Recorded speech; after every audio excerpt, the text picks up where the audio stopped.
So hey guys, welcome back to another video of Z dynasty and I hope कि तुम लोग बहुत ही ज्यादा अच्छे और मजे में होगे। वीडियो में आगे बढ़ने से पहले कहना चाहूंगी कि अगर इससे पहले का एपिसोड अभी तक चेकआउट नहीं किया है तो क्या कर रहे हो यार, पहले जाओ और जाकर इसे देख लो, वरना यहाँ तुम्हें कुछ समझ नहीं आने वाला। और अगर तुमने देख लिया है तो क्या बात है, चलो फिर बिना किसी देर के आज की इस वीडियो को फटाफट से ही शुरू करते हैं। सो होमीज, जैसा कि हमने लास्ट एपिसोड में देखा था, जहाँ पे ज़ाओफेन ग्रैंड एल्डर की बात सुनते हुए उन्हें एक मौका देते हैं, जहाँ पर हम देखते हैं कि वो वज्र फॉर्मेशन का यूज करते हुए ज़ाओफेन की बॉडी के अंदर मौजूद उस ब्लड डिवोरिंग बीट की पावर को सप्रेस करते हुए उसे हमेशा के लिए सप्रेस करना चाहते थे। लेकिन हम देखते हैं कि ब्लड डिवोरिंग बीट भी रेजिस्ट करना शुरू कर देता है, जिस वजह से हम देखते हैं कि ज़ाओफेन की बॉडी के अंदर तीनों कल्टीवेशन पैथ आपस में ही कोलाइड करना शुरू कर देते हैं। लेकिन तभी ज़ाओफेन अपनी विल पावर का यूज करता है और हम देखते हैं कि वो तीनों पैथ्स को ही कहने लगता है कि मैं ना तुम्हें फॉलो करूंगा, ना ही तुम्हारे किसी मास्टर को और ना ही किसी रूल को। मैं ज़ाओफेन हूँ और मैं खुद के बनाए रास्ते पर चलूंगा। वहीं दूसरी तरफ हम डीमन सेक्ट के लीडर और बाकी सभी मेंबर्स को देखते हैं, जहाँ पर ये लोग एक डिमोनिक रिचुअल को परफॉर्म करते हुए होली एबिस के पास उस एंशिएंट ड्रैगन का पता लगा रहे थे, जहाँ पर हम देखते हैं कि उन्होंने अपने उस डिमोनिक फर्नेस का यूज करके उसके अंदर से दो बीस्ट को समन किया था और जिनके जरिए से वो यहाँ पर उसकी लोकेशन का पता लगा रहे थे। लेकिन अगले ही पल यहाँ पर किसी रीजन के चलते वो दोनों स्प्लिट बीस्ट वहाँ पे मारे जाते हैं, जो देखकर सभी लोग शॉक्ड हो जाते हैं। लेकिन डीमन सेक्ट का लीडर इस सिचुएशन को देखकर स्माइल करता है। और अब आगे सो होमीज, हमारे इस एपिसोड के स्टार्टिंग में ही हम यहाँ पर त्यानियम टेम्पल का सीन देखते हैं, जहाँ पर बहुत ही कड़ाकेदार बिजली गिर रही थी और इस हेवन की ट्राइब्यूशन का शिकार वहाँ मौजूद हर एक बंदा हो जाता है। जहाँ पर हम देखते हैं कि आधे से ज्यादा मॉन्क्स वहाँ पर ऑन द स्पॉट इंजर्ड हो जाते हैं। कि तभी हम ग्रैंड एल्डर को देखते हैं, जो कि ये नजारा देखते साथ ही हांफते कांपते कहने लगते हैं कि ये तो लेजेंडरी हेवन पनिशमेंट है, लगता है कि आज यहाँ पर कोई भी नहीं बच पाएगा। यहाँ पर हम जूनियर एल्डर को भी देखते हैं, जो कि इस नजारे को देखकर कहने लगता है कि इतनी पावरफुल लाइटनिंग से कोई भी नहीं बच सकता, ऐसा लग रहा है आज इसकी चपेट में आने वाली हर चीज का विनाश होके रहेगा। वहीं दूसरी तरफ हम ग्रैंड एल्डर को देखते हैं, जो कि अपने पैरों पर खड़े होते हुए कहते हैं कि आज हमें हर विनाश का सामना करना होगा, क्योंकि ये बच्चा हमारे पाउसी का डिसाइपल है और हमें उसे हर कीमत पर बचाना होगा। कहते साथ ही हम देखते हैं कि वो अपनी ब्रेसलेट की पावर का यूज करते हुए यहाँ पर सभी के ऊपर एक पावरफुल डिवाइन बैरियर को लगा देते हैं, जिससे कि वो अपने रिचुअल एनर्जी से स्ट्रेंथन कर रहे थे। कि तभी हम देखते हैं कि जूनियर एल्डर कहने लगता है कि अगर हम ऐसे इस चीज को कंटिन्यू करते रहे तो हमारा ओरिजिन सोल इससे बहुत बुरी तरीके से डैमेज हो सकता है। कि तभी हम देखते हैं कि जो डिवाइन ट्राइब्यूशन था उसकी थंडर स्ट्राइक सीधा उस बैरियर पर गिरती है और सिंगल स्ट्राइक से ही वो बैरियर डिस्ट्रॉय हो जाता है, जो देखकर सभी लोग और ज्यादा पैनिक करने लगते हैं। कि तभी दूसरी लाइटनिंग गिरती है और जिससे वहाँ पर एक बहुत बड़ा एक्सप्लोजन भी होता है। पर अगले ही पल हम देखते हैं कि किसी ने यहाँ पर बहुत बड़े से गोल्डन बेल को क्रिएट करके इन सभी की जान बचा ली थी और सभी लोग हैरान थे कि आखिर यहाँ पर अभी अभी क्या हुआ। कि तभी वहाँ मौजूद हर एक मॉन्क की जो इंजरीज थी वो पूरी तरीके से रिकवर होने लगती है, जो देखकर साथ ही यहाँ पर जूनियर एल्डर कहने लगता है कि ऐसा सिर्फ तभी होता है जब यहाँ मौजूद हर एक बंदा ग्रेट ब्रह्मा प्रार्थना जैसी सेम ओरिजिन को शेयर करे। जो सुनते साथ ही ग्रैंड एल्डर कहने लगता है कि क्या इसका मतलब ये है। और तभी हम देखते हैं कि ज़ाओफेन बहुत ही कूल वे में इनके सामने आता है और सभी से कहने लगता है कि यहाँ मौजूद हर एक मास्टर को मैं शुक्रिया कहना चाहता हूँ कि उन्होंने मुझ पर इतनी ज्यादा काइंडनेस दिखाई। जो सुनकर ग्रैंड एल्डर से कहने लगते हैं कि ज़ाओफेन, तुम्हें इस थंडर ट्राइब्यूशन को हल्के में नहीं लेना चाहिए। इस पर ज़ाओफेन अपने वेपन को उसकी तरफ उठाते हुए कहने लगता है कि मैं ज़ाओफेन हूँ, जो कि किसी से नहीं डरता और यहाँ पर मुझे कोई भी नहीं रोक सकता, खुद हेवन भी नहीं। इसी के साथ ज़ाओफेन अपना पैर जमीन पर पटकता है और गोल्डन स्क्रोल उन सभी के ऊपर आके छा जाती है। यहाँ पर जो ग्रैंड एल्डर होते हैं वो भी इस नजारे को देखकर शॉक्ड हो जाते हैं और फिर ज़ाओफेन कहने लगता है कि ये सब कुछ मेरी वजह से शुरू हुआ था, तो अब मैं अकेले ही इन सभी को एंड करूंगा। ये कहते साथ ही हम देखते हैं कि ज़ाओफेन आगे बढ़ता है और सभी लोग पीछे हटने लगते हैं। इसी के साथ ज़ाओफेन अपने वेपन को लेकर आगे बढ़ता है और हम देखते हैं कि वो दाओइस्ट एनर्जी, डिमोनिक ऑरा, सारे तीनों सेक्ट की कंबाइंड पावर का यूज करते हुए अपना रास्ता बनाते हुए आगे बढ़ रहा था, जो देखकर ग्रैंड एल्डर भी हैरान थे और कहने लगते हैं कि अगर ज़ाओफेन वाकई में इन तीनों एनर्जी को कंट्रोल कर सकता है तो मुझे उम्मीद है कि शायद वो इस ट्राइब्यूशन से बच सकता है। इसी दौरान हम देखते हैं कि ज़ाओफेन उन तीनों एनर्जी का यूज करते हुए अपने वेपन को आगे बढ़ाता है और यहाँ पे एक शील्ड को क्रिएट कर देता है ताकि वो उस थंडर लाइटनिंग को काउंटर कर सके। बिजली गिरती है लेकिन ज़ाओफेन को कुछ नहीं होता। पर यहाँ पर हम देखते हैं कि हेवन भी बहुत ज्यादा एंग्री हो जाता है और वो अपनी पावर्स को बढ़ा देता है। इसी दौरान हम देखते हैं कि जो ग्रैंड एल्डर होते हैं वो भी इस नजारे को देखकर कहने लगते हैं कि नहीं, सिचुएशन बिगड़ने वाली है, क्योंकि ये जो ट्राइब्यूशन हम देख रहे हैं ये कोई ऑर्डिनरी ट्राइब्यूशन नहीं है। और फिर हम देखते हैं कि बिल्कुल ऐसा ही होता है, क्योंकि एक रेड कलर का ड्रैगन तेजी से ज़ाओफेन की तरफ बढ़ रहा था, जिसे देखते साथ ही ज़ाओफेन अपने वेपन को आगे करता है और यहाँ पे कुछ हैंड साइन बनाते हुए तीनों पैथ्स के कल्टीवेशन पावर का यूज करता है, जहाँ पर हम देखते हैं कि उनके कंबाइन अटैक से ज़ियाओफेन यहाँ पर एक डिवाइन लोटस को क्रिएट करता है जो कि एक शील्ड की तरह काम करती है। साथ ही ज़ियाओफेन यहाँ पर भी नहीं रुकता, वो और ज्यादा इंसान बनाता है और तीनों कल्टीवेशन पैथ की जो एनर्जी होती है उनका यूज करते हुए डिवाइन लोटस को और ज्यादा स्ट्रेंथन करता है। इसी दौरान हम देखते हैं कि वो जो ड्रैगन था जो कि फुल स्पीड से ज़ियाओफेन की तरफ बढ़ रहा था, जैसे ही वो उस डिवाइन लोटस से कोलाइड करता है तो यहाँ पर जमीन को कपा देने वाला एक पावरफुल शॉक वेव क्रिएट होता है, जिस वजह से सभी लोग अपनी जगह से हिल जाते हैं। लेकिन ज़ियाओफेन जो कि अभी भी इस ट्राइब्यूलेशन का सामना कर रहा था, अचानक से वो जो थंडर लाइटनिंग थी वो उस डिवाइन लोटस को पेनिट्रेट करते हुए ज़ियाओफेन के ऊपर गिरती है, जिस वजह से ज़ियाओफेन की जो रीढ़ की हड्डी होती है उसमें भी हल्का सा क्रैक आ जाता है, जिस वजह से ज़ियाओफेन दर्द के मारे छटपटाता है, लेकिन वो फिर भी हार नहीं मानता। इसी दौरान वो लाइटनिंग और वो डिवाइन लोटस दोनों ये एक शॉक वेव के साथ वहाँ से गायब हो जाते हैं कि तभी सीन शिफ्ट होता है और हम मिस्टर ताओ, मिस रॉन्ग और यहाँ पर उसी ओल्ड मैन को देखते हैं, जहाँ पर ये लोग भी इस शॉक वेव को फील कर पाते हैं कि तभी मिस्टर ताओ कहने लगता है कि ओल्ड मैन आखिर तुम्हें कितना टाइम लगेगा, यहाँ मेरी हालत खराब हो रही है और तुमसे एक जरा सी कैलकुलेशन नहीं की जा सकती। कि तभी हम देखते हैं कि वो ओल्ड मैन भी अपने सिक्कों को उछालते हुए नक्षत्रों का पता लगाते हुए सारी कंक्लूजन पर पहुंचता है और कहने लगता है कि ये एक हेवनली डिवाइन ट्राइब्यूलेशन है और जिसकी थर्ड स्ट्राइक रूह को कपा देने वाली होगी। इसी दौरान सीन शिफ्ट होता है और हम रोजी को देखते हैं, जहाँ पर एक पावरफुल एनर्जी उससे भी फील होती है, जिसे फील करते साथ ही वो अपनी आंखें खोलती है, फिर बैल्कनी के सामने जाके खड़ी हो जाती है। यहाँ पर आसमान में हो रहे इस चेंजेस को देखकर वो कहने लगती है कि आखिर इस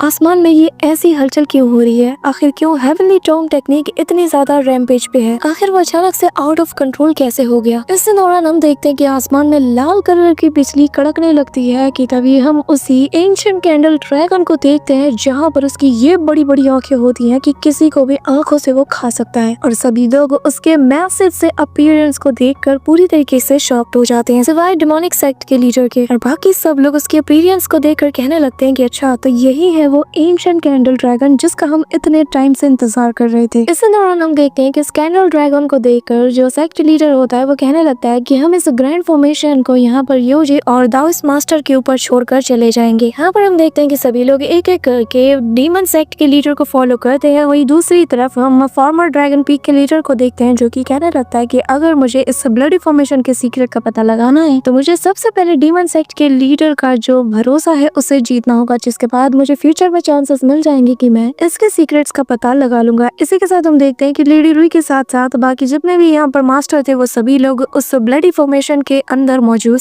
कैंडल ड्रैगन को सप्रेस करने में लग जाते हैं, जहाँ पर सबसे पहले लेडी रुई अटैक करती है। लेकिन हम देखते हैं कि इससे ये जो कैंडल ड्रैगन है ये और ज्यादा ट्रिगर हो जाता है, जिसके साथ ही सभी लोग एक के बाद एक इस पर अटैक करते हैं, लेकिन इस कैंडल ड्रैगन के ऊपर एक सिंगल खरोच तक नहीं आ पाता। और अगले ही पल हम देखते हैं कि यहाँ पे ये कैंडल ड्रैगन चारों तरफ तबाही मचाना शुरू कर देता है और यहाँ पे अपने पंजे से लेकर अपनी टेल से वहाँ मौजूद सभी लोगों को इंजर्ड करना शुरू कर देता है। सभी लोग अपनी हाथ आजमाते हैं लेकिन कोई भी इसे सप्रेस नहीं कर पाता। यहाँ पर हम देखते हैं कि सभी लोग बहुत बुरी तरीके से शॉक्ड हो जाते हैं कि तभी जो डीमन सेक्ट का लीडर है वो भी हैरानी के साथ कहता है कि मैंने आज से पहले इतना पावरफुल कभी कुछ नहीं देखा, लेकिन हमें हर हाल में इसे कैप्चर करना ही होगा। ये कहते साथ ही वो वापस इस पर अटैक करने के लिए चला जाता है कि तभी हम यहाँ पे ब्याह की आंट को देखते हैं, जो कि उसका कमांड पाते हुए थोड़ी निराश हो जाती है और अपने मन में कहने लगती है, सीनियर ब्रदर क्या तुम्हें लगता है कि हमारे जो सेक्ट मास्टर हैं ये बिल्कुल पहले जैसे रहे हैं। इसी दौरान हम देखते हैं कि ये जो ड्रैगन होता है ये यहाँ पर जितने भी दाओस्ट होते हैं उनकी लाइफ एनर्जी का यूज करके यहाँ पर एक पावरफुल अटैक सीधा सेक्ट मास्टर की तरफ कर देता है, जिसे कि वो अपनी शील्ड से रोक लेता है। वहीं दूसरी तरफ लेडी रुई भी आके आकर उस पर अटैक करने लगती है और वो अपने पर्पल ब्लेड से इतना फास्टली अटैक करती है कि देखकर सभी लोग हैरान रह जाते हैं। पर ये जो ड्रैगन था ये फिर भी इसके अटैक से बहुत स्मूथली डॉज कर जाता है, जो देखकर यहाँ पे लेडी रुई भी शॉक्ड हो जाती है और कहने लगती है कि क्या वाकई में मैंने अभी जो देखा वो सच है, क्या ये सच में मेरी पर्पल ब्लेड के अगेंस्ट इतना स्मूथली मूव कर सकता है। इसी के साथ हम देखते हैं कि वो कहने लगती है कि अगर हमने जल्दी इसकी किसी कमजोरी का पता नहीं लगाया तो मुझे डर है कि यहाँ पर कोई भी जिंदा नहीं बचेगा। वहीं दूसरी तरफ सेक्ट लीडर भी यहाँ पे उस पे अपने एनर्जी बॉल से अटैक करता है, लेकिन हम देखते हैं कि ये ड्रैगन बहुत ज्यादा अनप्रेडिक्टेबल है और वो बिल्कुल ऐसा ही करता है, जहाँ पे वो एक पोर्टल को ओपन करके उसी का अटैक उस पर रिवर्स कर देता है। पर तभी सही मौके पर लेडी रुई आकर अपने शील्ड से उसकी जान बचा लेती है और सभी लोग कहने लगते हैं कि आखिर हम इसका सामना कैसे करेंगे, क्योंकि इसके मूव्स को प्रिडिक्ट नहीं किया जा सकता। यहाँ तक कि ड्रैगन सबडूइंग फॉर्मेशन के अंडर भी इसे सप्रेस करने के बावजूद इसके अंदर रेजिस्ट करने की ताकत बची है। इस दौरान हम देखते हैं कि इस ड्रैगन ने यहाँ आसपास बहुत से पोर्टल्स को क्रिएट कर लिया था और बस एक पोर्टल के अंदर वो अपने मुंह से अटैक करता है और हम देखते हैं कि सारे पोर्टल से कई सारे स्लैश अटैक इनकी तरफ तेजी से बढ़ रहे थे। और जैसे ही ये अटैक इनसे टकराते हैं तो हम देखते हैं कि जितने नॉर्मल सोल्जर्स थे वो वहीं पर निपट जाते हैं कि तभी सीन शिफ्ट होता है और हम रोजी को देखते हैं जहाँ पर उसके सामने इसकी सीनियर सिस्टर आकर उससे पूछती है कि क्या हुआ, आखिर तुम इतनी ज्यादा परेशान क्यों लग रही हो। जिस पर रोजी बताती है कि न जाने मुझे ऐसा क्यों लग रहा है कि जैसे कुछ बहुत बड़ा होने वाला है, इसी वजह से मुझे हल्की सी बेचैनी हो रही है। यहाँ पर रोजी को इतना परेशान होता हुआ देखकर उसकी सीनियर सिस्टर भी थोड़ी परेशान हो जाती है। अब यहाँ पर सीन शिफ्ट होकर हमें तियानियन टेम्पल का सीन दिखाया जाता है जहाँ पर जैसे ही धुआं हटता है तो सारे मॉन्क्स सामने की तरफ देख रहे थे, जहाँ पर कि ज़ेफन के ऊपर वो डिवाइन रेवोल्यूशन की लाइटनिंग गिरी थी। और हम देखते हैं कि जैसे ही धुआं हटता है ज़ेफन के जो हाथ पैर होते हैं करीब पता चल रहा था कि यहाँ पर हेवन रेवोल्यूशन की वो स्ट्राइक इसके पूरे बॉडी में दौड़ चुकी थी। बेचारा यहाँ पे अनकॉन्शियस होकर बिल्कुल अधमरी हालत में पड़ा था और उसकी आंखें बस आसमान की तरफ देखी जा रही थी। और हम देखते हैं कि आसमान में जो वो डिवाइन रेवोल्यूशन के सिंबल्स हमें नजर आ रहे थे वो धीरे धीरे करके फेड होने लगते हैं, जो देखते साथ ही यहाँ पर पीछे खड़े मॉन्क कहने लगते हैं कि आज से पहले इतना खतरनाक और पावरफुल डिवाइन रेवोल्यूशन नहीं देखा गया। हम यहाँ पे ज़ेफन को देखते हैं जहाँ पर उसकी बॉडी में हलचल होती है और वो कहने लगती है कि हाँ, ऐसी ताकत जिसने की मेरी पूरी कल्टीवेशन को सेकंड्स में डिस्ट्रॉय कर दिया। जिसका साथ ही ज़ेफन यहाँ पे खून की उल्टियाँ करने लगता है और फिर हेवन को ललकारते हुए कहने लगता है कि तुम्हें मेरी जिंदगी चाहिए ना, हाँ तो आओ और आकर इसे ले जाओ। कि तभी हम फाशियन को देखते हैं जो कि ज़ेफन से कहता है कि ज़ेफन प्लीज वापस आ जाओ। यहाँ पर फाशियन अपने मन में कहता है कि उसके पास जरा सी भी स्पिरिचुअल पावर नहीं बची, बस एक मॉडल बॉडी जिसमें कि जर्रे बराबर भी ताकत नहीं। लेकिन हैरान हो कि फिर भी वो यहाँ पे हेवन को ललकार रहा है। सभी की आंखें फटी की फटी रह जाती है। इवन के ग्रैंड मॉन्क भी कहने लगते हैं कि आखिर ऐसा कैसे हो सकता है, एक मॉडल जिसकी बॉडी में जरा सी भी ताकत नहीं वो हेवन के इन्फिनिटी ताकत के आगे खड़ा है। यहाँ पर ज़ेफन दोबारा से लड़खड़ाते हुए अपने पैरों के बल खड़ा हो जाता है, जिसे देखते साथ ही जो यहाँ पे फाशियन है वो ज़ेफन को चिल्लाते हुए कहता है कि क्या तुम पागल हो गए हो, तुम्हें कोई आइडिया भी है कि आखिर तुम कर क्या रहे हो। तुम्हारी बॉडी इस वक्त किसी मॉडल से कम नहीं, लेकिन तुम फिर भी यहाँ पर हेवन को ललकारने की कोशिश कर रहे हो। तुम एक मामूली सी मॉडल बॉडी के साथ कभी भी इसकी पावर का सामना नहीं कर सकते। यहाँ पर ग्रैंड एल्डर भी ज़ेफन को आवाज देते हुए कहने लगता है कि ज़ेफन खड़े खड़े मुंह क्या देख रहे हो, जितना जल्दी हो सके यहाँ से भाग जाओ ताकि तुम इसके पावर को कम कर सको। लेकिन ज़ेफन यहाँ से भागने के मूड में नहीं था। वो अपना हाथ ऊपर की तरफ उठाते हुए कहता है कि क्या भागू, मैं पूरी जिंदगी भागता ही तो आया हूँ, अब देखो मेरे पास जाने के लिए कोई जगह नहीं बची। इवन की हेवनली दाव भी मेरी एग्जिस्टेंस को मिटाने पे लगा हुआ है, लेकिन अब और नहीं, मैं नहीं भागूंगा। इस दौरान हम देखते हैं कि डिवाइन रेवोल्यूशन का वो जो रेड कलर का ड्रैगन है वो वापस से ज़ेफन की तरफ अपना रुख मोड़ता है और तेजी से इसकी तरफ बढ़ने लगता है। लेकिन ज़ेफन जो कि अपनी जगह पर टिके हुए था वो अपने हाथ ऊपर करते हुए कहता है कि चलो देखते हैं, आज मैं सबका हिसाब बराबर करके रहूंगा। इस दौरान हम देखते हैं कि ज़ेफन के हाथ से वो लाइटनिंग टकराती है जिस वजह से उसकी बॉडी का पुर्जा हिल जाता है। यहाँ पर उसकी बॉडी की जो वेन्स होती है वो भी फूटने लगती है जिस वजह से ज़ेफन की बॉडी में कट लग जाता है और उनसे खून भी निकलने लगता है। पर ज़ेफन वापस से खुद को कंट्रोल करता है और यहाँ पर अपने दूसरे हाथ को आगे बढ़ाने लगता है कि तभी हम देखते हैं कि अचानक से ज़ेफन के दूसरे हाथ से एक डिवाइन फ्लावर बाहर निकलता है जो कि आते साथ ही उस रेड कलर की थंडर एनर्जी को काउंटर करने लगता है। यहाँ पर हम देखते हैं कि ज़ेफन को पूरी तरीके से वो फ्लावर प्रोटेक्ट कर रहा था जो कि दूर खड़े ये मॉन्क भी देख रहे थे, लेकिन सभी लोगों को इसका इम्पैक्ट फील हो रहा था। इसी दौरान सीन शिफ्ट होता है और हम वापस से उसी होली अबिस का सीन देखते हैं जहाँ पर चारों तरफ कत्लेआम मच चुका था और यहाँ पर इस अकेले कैंडल ड्रैगन ने चारों तरफ कोहराम मचा के रखा था। कि तभी यहाँ पे हम देखते हैं कि जो लेडी रुई होती है वो अपनी पर्पल प्लेट का यूज करके चारों डायरेक्शन में एक प्रिजन टाइप का बना देती है जो कि देखने में किसी बहुत ही लार्ज स्केल पर नेट जैसा लग रहा था जिसके अंदर ये कैंडल ड्रैगन फंस जाता है। पर तभी वो यहाँ पर उसे कंट्रोल करने की कोशिश करती है जिस वजह से कुछ देर के लिए ये ड्रैगन शांत हो जाता है। इस मौके का फायदा उठाकर सेक्ट लीडर आगे आता है और अपनी डिमोनिक स्पेल का यूज करते हुए पूरी तरह यहाँ पर जितने भी मास्टरमैन थे उनकी लाइफ्स को वो उसके आगे सेक्रीफाइस कर देता है और उनकी एनर्जी से उसे और ज्यादा स्ट्रेंथ प्रोवाइड कराता है ताकि ये जो कैंडल ड्रैगन है सेक्ट लीडर इसे आसानी से कंट्रोल कर पाए। इस दौरान हम देखते हैं कि वो घुमा के एक जोरदार पंच सीधा उस ड्रैगन पे जोड़ देता है जिससे सेकंड्स में ही ये जो ड्रैगन था ये जमीन पे धराशायी हो जाता है। और यहाँ पर इस मौके का फायदा उठाते साथ ही जो बाकी के मास्टरमैन थे वो यहाँ पर डिमोनिक स्पेल का यूज करते हुए वापस से उस डिमोनिक फॉर्मेशन को एक्टिवेट कर देते हैं और वापस से उस ड्रैगन सप्रेसिंग मेथड को ये लोग शुरू कर देते हैं जिस वजह से हम देखते हैं कि जो ड्रैगन सेक्ट का लीडर था वो यहाँ पर अपने उसी फर्नेस का यूज करता है जिसके जरिए से लोग उस ड्रैगन को अपने काबू में लेने वाले थे। लेकिन तभी यहाँ पर ये ड्रैगन उसे देखते साथ ही वहाँ से भागने लगता है। और जैसे ये लोग भागने वाले होते हैं कि तभी हम देखते हैं कि पीछे से कुछ चेन्स आकर उस ड्रैगन को जकड़ लेती है, जिस वजह से ये उस फॉर्मेशन से भाग नहीं पाता और उसके नीचे फंस के रह जाता है। कि तभी बचा कुचा काम सोलकास्टर और लेडी रुई आकर कर देती है, जो कि इस ड्रैगन की मुश्किलों को और ज्यादा बढ़ा देती है ताकि वो यहाँ से एस्केप ना कर पाए। सभी लोग जी जान लगा देते हैं, जिस वजह से बेचारे ये ड्रैगन वहीं पर अपनी आखिरी सांसें गिनने लगता है। और तभी हम देखते हैं कि जो डीमन सेक्ट का लीडर है वो यहाँ पर अपनी पावर का यूज करके उसकी बॉडी से उसकी सोल को बाहर की तरफ खींचना शुरू कर देता है, जिस वजह से इस ड्रैगन की बॉडी में क्रैक बनने लगते हैं और उसे हद से ज्यादा पेन होने लगता है। यहाँ पर वो इतनी जोर की चीख मारता है कि जिससे आसपास का एरिया गूंज उठता है। जितने भी कमजोर विल वाले बंदे यहाँ पे खड़े थे वो सभी लोग दूर छिटक जाते हैं। तभी हम देखते हैं कि ज़ेक्ट मास्टर भी अपनी पूरी पावर लगा देते हैं ताकि वो कैसे न कैसे करके इसकी सोल को अब्सॉर्ब कर ले। वहीं दूसरी तरफ सिचुएशन को बिगड़ता हुआ देखकर जो सोल कास्टर है वो मैदान में आता है और इमीडिएटली 6 जियानिन फॉर्मेशन को एक्टिवेट कर देता है और वो धीरे धीरे करके अपनी पावर को और ज्यादा इंक्रीज करने लगता है, जिसके साथ ही वो हैंड साइन बनाते हुए अपने स्टिक को उस फर्नेस के ऊपर दे मारता है, जिस वजह से अगले ही पल वो फर्नेस सीधा उस पूरे के पूरे ड्रैगन को अपने अंदर समा लेती है और इसकी सोल को उस फर्नेस के अंदर ट्रैप कर देता है। कि तभी हम देखते हैं कि आसपास के इलाके में इस इम्पैक्ट की वजह से बहुत ही पावरफुल शॉक वेव सभी को फील होता है। कि तभी सीन शिफ्ट होता है और हम वापस से ज़ेफान को देखते हैं, जहाँ पर अभी भी वो डिवाइन फ्लावर उसे प्रोटेक्ट कर रहा था, लेकिन हेवन आज यहाँ पर ज़ेफान को बख्शने वाला नहीं था। वो इमीडिएटली अपनी पावर को बढ़ा देता है और फिर एक कड़ाकेदार दूसरी थंडर स्ट्राइकनिंग उस पर गिरती है और अपना ज़ेफान जो कि अकेला इस सब से डील कर रहा था उसके ऊपर अब और ज्यादा बर्डन पड़ने लगता है। वो यहाँ पर जोर की दहाड़ मारता है क्योंकि इस वक्त उसके पास कल्टीवेशन के नाम पर कुछ भी नहीं था, ना उसके पास कोई स्पिरिचुअल एनर्जी थी और ना ही कोई फिजिकल स्ट्रेंथ। वो तो बस इस वक्त एक अधमरी हालत में मॉडल बनकर हेवन के अगेंस्ट फाइट कर रहा था। अगले ही पल ऐसा लगता है कि जैसे ज़ेफान की भी इंतहा हो चुकी और हम देखते हैं कि वो जो थंडर स्ट्राइकिंग थी, रेड कलर की वो लाइटिंग जमीन पर एक नहीं दो नहीं बार बार गिरती रहती है, जिससे पता चल रहा था कि यहाँ पर कोई इसकी चपेट में बहुत बुरी तरीके से आ चुका है और जिसका इम्पैक्ट आसपास के लोग भी फील कर पा रहे थे। वहीं दूर दराज के इलाके में हम रोजी को भी देख पाते हैं, जहाँ पर जैसे उसे ज़ेफान की आहट महसूस हो जाती है और उसका दिल बेचैन हो जाता है और उसके हाथ में मौजूद वो कप भी जमीन पे टूट के गिर जाता है। कि तभी हम पीछे उसके सीनियर सिस्टर को देखते हैं, जहाँ पर वो रोजी की इस कंडीशन को देखकर और ज्यादा परेशान होने लगती है। इसी दौरान हम वापस से देखते हैं कि वो जो रेड कलर की लाइटनिंग स्ट्राइक थी वो जमीन पर बार बार गिरती रहती है और आसपास के एरिया को डिस्ट्रॉय करती रहती है, जिस वजह से दूर से जो मॉन्क्स थे वो भी अपनी जगह पर टिक नहीं पाते। पर तभी यहाँ पर एक कड़ाकेदार एक्सप्लोजन के साथ साथ सब कुछ गायब हो जाता है। वो रेड कलर की लाइटनिंग साथ ही वो रेड कलर के क्लाउड सब कुछ गायब हो जाता है और एक सेकंड में सब कुछ नॉर्मल हो जाता है। इसी के साथ हम देखते हैं कि वो जो काले बादल है वो छट जाते हैं। कि तभी जो ग्रैंड मॉन्क होते हैं वो भी राहत की सांस लेते हैं, क्योंकि यहाँ पर उन्होंने अपनी जी जान लगाकर उस गोल्डन बैरियर के जरिए से बाकी के मॉन्क्स की जान बचा ली थी। अब हम देखते हैं कि फाशियन समेत सभी लोग ग्रैंड मॉन्क के पास पहुंच जाते हैं, जो कि पूरी तरीके से उम्मीद खो चुके थे कि शायद ही इतने पावरफुल स्ट्राइक के बाद ज़ेफान बच सकता है, लेकिन तभी उनकी आंखें फटी की फटी रह जाती हैं जब वो अपने सामने का नजारा देखते हैं। इसी दौरान हमें वापस से उसी ओल्ड मैन को दिखाया जाता है, जहाँ पर वो अपने फॉर्च्यून टेलिंग स्किल का यूज करते हुए कहने लगता है कि अंत में वही हुआ जो कि हेवेंस हमेशा से चाहता था। ना तो कोई हेवेंस दाव के खिलाफ जा सकता है, ना कोई अपना नया रास्ता बना सकता है, पर सवाल ये है कि क्या कोई खुद की स्ट्रेंथ से हेवेंस दाव के अगेंस्ट जा सकता है? क्या कोई उसे सप्रेस कर सकता है? यहाँ पर इतनी सारी पहेलियों में बात करने के बाद वो ओल्ड मैन यहाँ से चला जाता है, पर तभी यहाँ पर पीछे से रोंगरू और मिस्टर ताओ कहने लगते हैं कि ओल्ड मैन ये सब बातें करना बंद करो और जरा यहाँ आके देखो। इसके साथ हम देखते हैं कि वो आखिरी सिक्का जिसे कि उस ओल्ड मैन ने यूज किया था अचानक से उसमें क्रैक बनने लगते हैं और वो हवा में फ्लोट करने लगता है और ये नजारा देखते साथ ही वो ओल्ड मैन भी शॉक्ड हो जाता है और फिर हैरानी के साथ कहता है कि आखिर ऐसा कैसे हो सकता है? क्या सच में ऐसा मुमकिन है? हम देखते हैं कि उसके आसपास के जो चीजें थी वो हवा में तेजी से फ्लोट करने लगती हैं और ऐसा लग रहा था मानो कि अभी भी एक और बड़ी चीज होने वाली है। कि तभी सीन शिफ्ट होता है और हम डीमन सेक्ट के लीडर को देखते हैं, जहाँ पर वहाँ का नजारा भी बदलने लगता है। वहाँ की हर एक चीज फ्लोट करने लगती है, जो देखते साथ ही सेक्ट लीडर कहने लगता है कि आखिर ये चीज बंद क्यों नहीं हुई? इसे तो अब तक एंड हो जाना चाहिए था, तो आखिर यहाँ पे चल क्या रहा है? आखिर ये सेलेस्टियल फिनोमेना अब तक खत्म क्यों नहीं हुआ? इसे तो कब का खत्म हो जाना चाहिए था। यहाँ पर हम देखते हैं कि सभी लोग शॉक्ड हो जाते हैं। कि तभी सोल कास्टर आसमान की तरफ देखता है और तारों की पोजीशंस को देखकर वो कहने लगता है कि नहीं, हम यहाँ पर कुछ मिस्टेक कर रहे हैं। ऐसा लग रहा है कि यहाँ पर एक और बड़ा राज छुपा हुआ है, लेकिन जल्दी उससे पर्दा उठने वाला है। इसी के साथ सीन शिफ्ट होता है और हम वापस से तियानियन टेम्पल का सीन देखते हैं, जहाँ पर हर एक चीज हवा में फ्लोट कर रही थी। अभी की नजरें आसमान आसमान की तरफ थी, जहाँ पर हम देखते हैं कि एक तेज रोशनी के साथ एक बहुत बड़ा सा मीटियोर टाइप की चीज इनकी तरफ तेजी से आ रही थी, जिस वजह से आसपास की चीज उसके इम्पैक्ट को झेल नहीं पाती और सभी के सभी टूटकर हवा में फ्लोट करने लगती है। साथ ही आसपास की बिल्डिंग्स भी यहाँ पर डिस्ट्रॉय होने लगती है और यहाँ पर उसके पत्थर हवा में फ्लोट करने लगते हैं। यहाँ पर सभी लोग पैनिक कर जाते हैं और बादलों को चीरते हुए एक बहुत बड़ी सी चीज इन सभी की तरफ तेजी से बढ़ने लगती है। सभी लोग यहाँ पे पैनिक करने लगते हैं और इवन की कुछ लोग तो डर के मारे कहने लगते हैं कि शायद अब हमारा अंतिम वक्त आ चुका है। ऐसे दौरान यहाँ पे हम देखते हैं कि पूरा का पूरा जो तियानियन टेम्पल था वो पूरी तरीके से मिस्टीरियस से प्रेशर के चलते कोलैप्स करना शुरू कर देता है और हम देखते हैं कि देखते ही देखते पूरी के पूरी तियानियन टेम्पल यहाँ पे धराशायी हो जाती है। उसका पूरा का पूरा मलबा हवा में उड़ने लगता है और अपनी आंखों के सामने अपने इस तियानियन टेम्पल को तबाह होता हुआ देखकर ग्रैंड मॉन्क भी बहुत ही ज्यादा पैनिक कर जाते हैं और फिर वो अपनी कांपती हुई आवाज में कहने लगता है कि ये वही है, ये वही डिवाइन रेवोल्यूशन है। So that's it for today guys. I hope कि तुम सबको आज की वीडियो काफी ज्यादा पसंद आई होगी। अगर हाँ तो वीडियो को लाइक करना, चैनल पे नए हो तो सब्सक्राइब करना। तो मिलते हैं नेक्स्ट वीडियो में, तब तक के लिए